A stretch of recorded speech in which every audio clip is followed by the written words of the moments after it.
We are the Gujarat Technological University. Since its inception over a decade ago, GTU has been empowering young and curating minds to realize their true potential.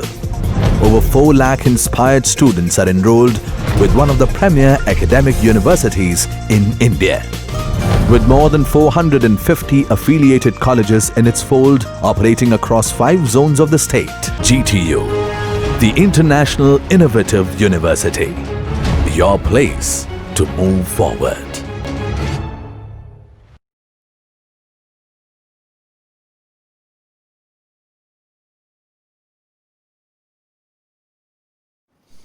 In this video, we will learn about theory of pure bending and we will also derive the equation of pure bending. Whenever a horizontal beam is loaded with vertical loads, sometimes it bends due to the action of loads. This is known as pure bending. Now, the amount with which the beam bends depends on many things, and few of them are the amount and type of load. Second thing is length of the beam. Third thing, elasticity of the beam. And fourth one, types of beam. Now, to derive any equation, we have to assume something, and there are few assumptions in the theory of pure bending. First assumption is the material of the beam is perfectly homogeneous and isotropic. Now, homogeneous means it is throughout same, and isotropic means the elasticity property is same in all the directions. Second assumption is the material is stretched within elastic limit. It means it obeys Hooke's law. The third assumption is the transverse section which were plane before bending remains plane after bending. Here transverse section means the normal to the axis section will be considered as a transverse section. Fourth assumption, each layer of the beam is free to expand or contract and they are independent of the adjacent layers. Fifth one, the value of modulus of elasticity is same in tension and compression. Now as we know that the bending of any beam will include tension plus compression. Last assumption is the beam is in equilibrium condition. It means the resultant force of all the forces acting on beam will be 0. Now let us derive the equation of pure bending. To derive the equation, first we have assumed one beam, and in that beam we have assumed one small section having length dx. Two transverse sections are there, AB and CD. This line indicates axis, that is RS, and it is subjected to bending moment M. After the bending application of bending moment, the final shape of the beam will be something like this. Now here the portion above this axis, it will be under compression, and the portion below this axis R dash S dash, it will be under tension. We can easily see that the length of the AC is greater than the length of A dash C dash. It means here the length is reduced, so it is under compression, and the length of BD will be less than the length of B dash D dash. So we can say that the BD section is expanded, so it will be under tension. Now the section where the length of the layer does not change, it means it is neither under tension nor under compression. That axis is known as neutral axis, and that layer is known as neutral layer.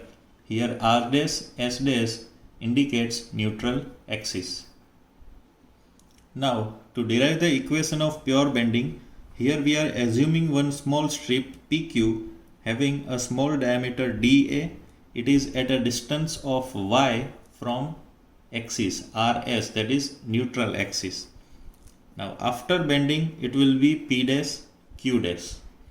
So as we know that after bending the beam will act as an arc. So we can find out an imaginary center, and that radius will indicate radius of curvature.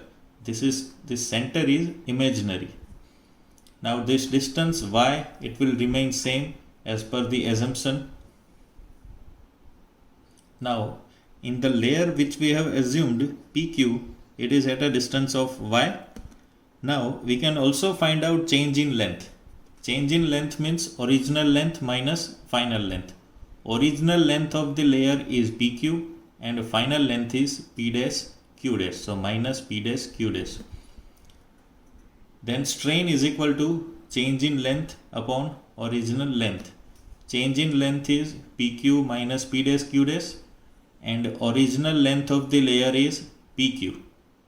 Now from the geometry of the curved beam, we can assume or we can consider two sections, O dash P dash Q dash and O dash R dash S dash. Let us see here. O dash P dash Q dash and O dash R dash S dash. Both these geometries are same. So we can take the ratios of their sides. So we can say that P dash Q dash by R dash S dash, P dash Q dash divided by R dash S dash is equal to, now here we are considering the ratio of these two layers from our imaginary center. So first distance will be R minus 1 divided by R. R minus 1 is the distance of P dash Q dash from imaginary center, and R is the distance of R dash S dash from imaginary center. Let us say here distance of P dash Q dash from the imaginary center O. So R is radius of curvature minus y, and distance of R dash S dash is R from same point O. Now here we have simply modified our first equation. First equation was P dash Q dash by R dash S dash is equal to R minus y by R. So by changing in this form, it will not change the equation by any means. Now here we have to consider the cross product. So R dash S dash minus P dash Q dash by R dash S dash is equal to, here if we consider the cross product, it will be R minus R plus y by R. So R and minus R will be cancelled. So we will get y divided by R. Okay. Now at neutral axis, we know that at neutral axis the length of the axis will be same before bending and after bending. So we can say that RS is equal to R dash S dash. But as per the figure, RS is also equal to PQ. So we can say that PQ is equal to R dash S dash. Now we have to replace the value of R dash S dash by PQ. So this equation will be changed. Our new equation will be PQ minus P dash Q dash divided by PQ is equal to y by R. Now this is the strain which we have already derived. So strain is indicated by epsilon is equal to y by R. This will be our equation number 1. Now as we know that modulus of elasticity capital E is equal to stress by strain. Here stress is sigma B. So stress is equal to modulus of elasticity into strain. Now we are having the value of strain, that is y by R. So if we modify this equation, then it will be sigma B by y is equal to E by R. This will be our second equation. Now let us consider the cross-sectional area of the beam. we have already assumed that the area of the strip PQ is dA, and from the equation number 2 we can say that sigma B is equal to Y into capital E by R. Now if we want to find out the force applicable here, then we are having the basic equation of stress, that is sigma is equal to P by A. So force is equal to stress into area. So force at point PQ or at layer PQ is equal to stress sigma B into area. Area is dA. We are having the value of sigma B, that is Y into E by R into dA. Now if we want to consider the moment, then moment is equal to force into perpendicular distance. Now we are having the value of force, that is Y into E by R into dA. Now distance from axis, distance of PQ from neutral axis is Y. So force, that is Y into E by R dA, this is the value of force, into distance Y. So finally we will get E by R into dA into Y square. But we know that we have to find out moment for whole section. So we have to consider algebraic sum of all the sections from neutral axis. So total moment capital M is equal to summation of E by R into dA into Y square. Here E by R is constant, so sigma dA into Y square. Now here dA is the area and Y is the distance. So second moment of area is known as moment of inertia. And if we consider dA into Y square, then that will be the moment of inertia for strip PQ. But here we are considering the algebraic sum of all the moments. So we will get total moment of inertia capital I. So we have the equation M is equal to E by R into I. So we can rewrite the equation, that is M by I is equal to E by R.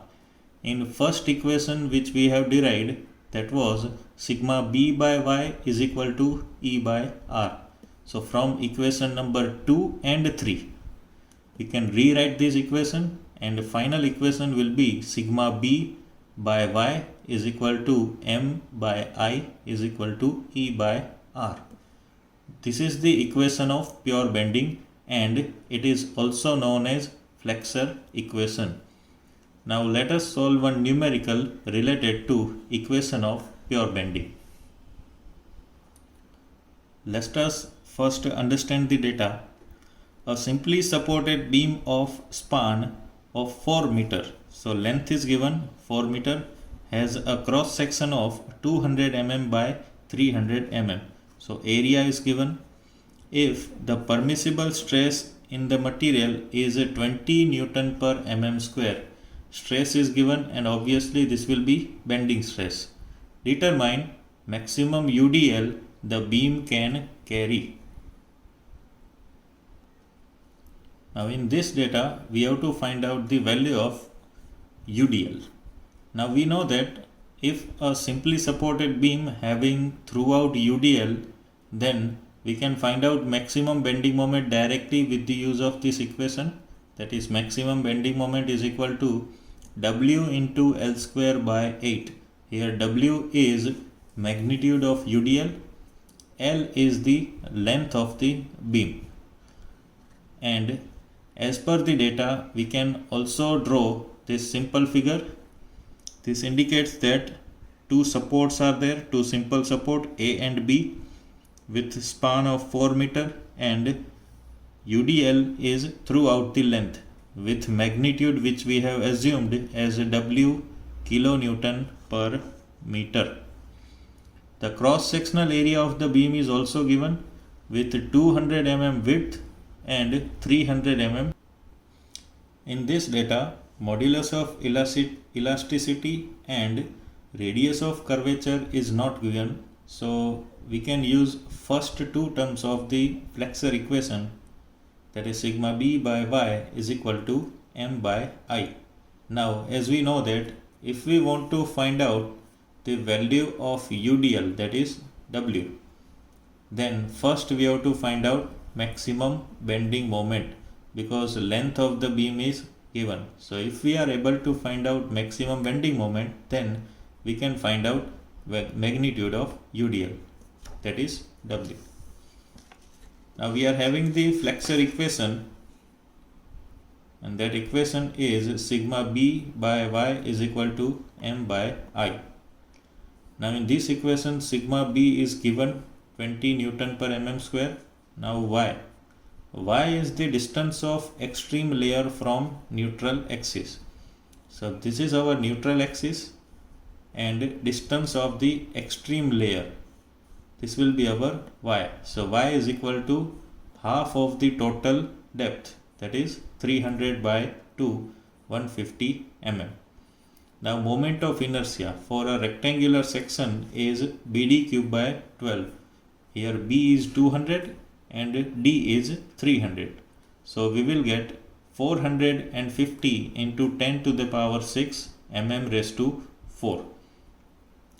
If we put the value of sigma b, y and I in first equation, then we can find out capital M, that is our maximum bending moment, is equal to sigma b into I by y. By putting all these values, we will get maximum bending moment as 60 into 10 to the power 6 Newton into mm. Now we have to put this value in the first equation which we have considered. The equation is maximum bending moment M is equal to W into L square by 8.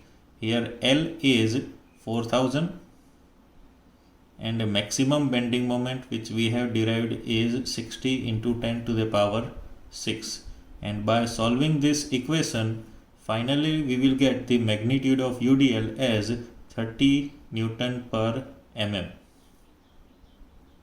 Thank you.